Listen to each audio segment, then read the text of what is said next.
Yeah, good versus evil. God versus the devil. I believe that throughout the history of mankind's existence on this planet,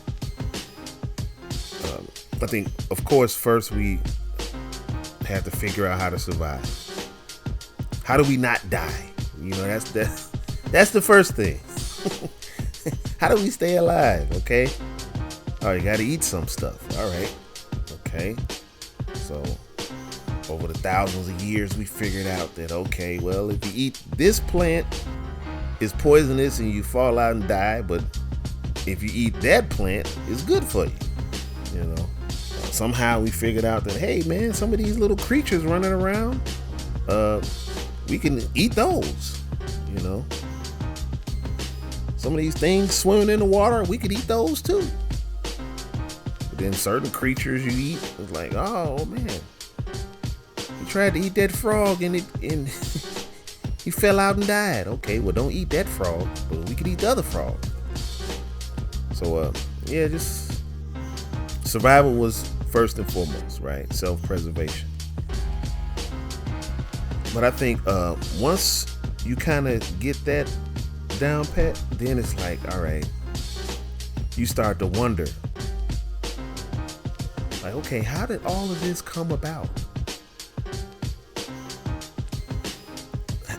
How? What? There's a lot of questions. Who, what, why, when, where, how?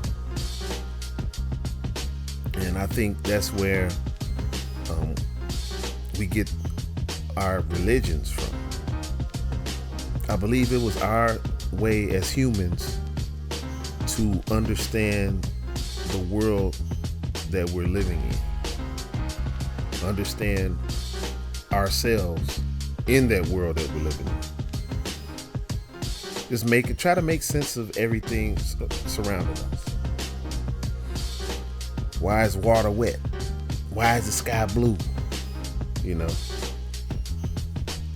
So I just think over time we kind of have a fundamental understanding of what is right and what is wrong when it comes to interactions with other people and other things in our environment. And then over time, I guess it's just as humans, spread across the world, and you have different belief systems that kind of get solidified, and it's like, okay, well, this is our belief now. And then maybe we kind of assigned deities to different phenomena in nature. Oh, okay. I know it. At night, we see this object in the sky that shines. Sometimes it's full, sometimes it's half, sometimes it's a quarter. So this is the moon, and maybe we'll assign some sort of deity for that moon. Maybe the moon is a deity, right? Some angel or a god or something. And well, the sun comes out, and that gives life, So even before we probably invented the word photosynthesis, we probably understood that, hey, plants bloom and blossom and grow in the sun. The sun gives life, okay? Maybe that's a god, right? I just think as human beings, we try to make sense of the world we're in. And then over time, like I said, we spread around the world.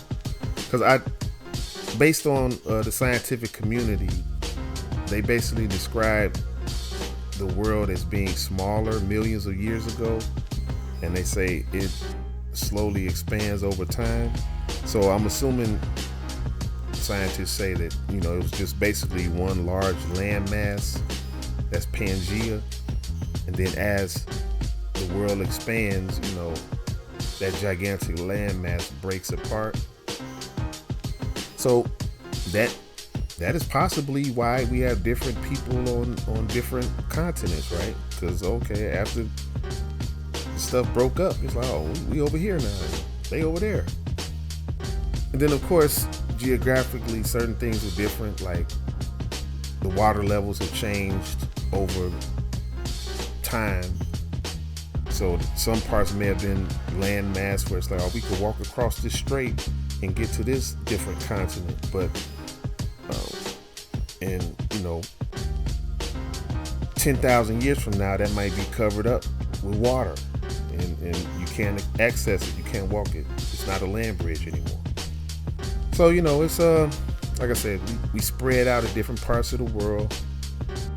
So languages change. Language is a living thing, so it adapts. Certain words get used, certain words don't get used anymore. It's like, okay, well, we got to make sense of our world. Okay, well, Confucius, Moses, Buddha, Muhammad, Jesus. I'm sure I'm missing a bunch. But just you got Hinduism, Zoroastrianism, Judaism, Christianity, Islam, Buddhism. Too many to name that I can't even think of right now, but what I've noticed is just like the underlying theme is, okay, there's basically a right and a wrong. There's entities that are above humans that may be responsible for different phenomena in our daily lives that we see, and different phenomena that we don't see. Certain phenomena that we understand, certain phenomena that we don't understand. So yeah, that to me seems to be what religion is. And just like with anything, it's being utilized by people, so therefore it's automatically not perfect, because people are not perfect. So you got good people and you got bad people. That's a fact. There's just a such thing as it's a bad person. Like, man, this is a rotten individual. But I believe you got good and bad people, and they're in all aspects of life, including religion. So you got some bad faith actors that manipulate and deceive for their own gain, and you got some good people that try to do the right thing. And yeah, that seems to be religion.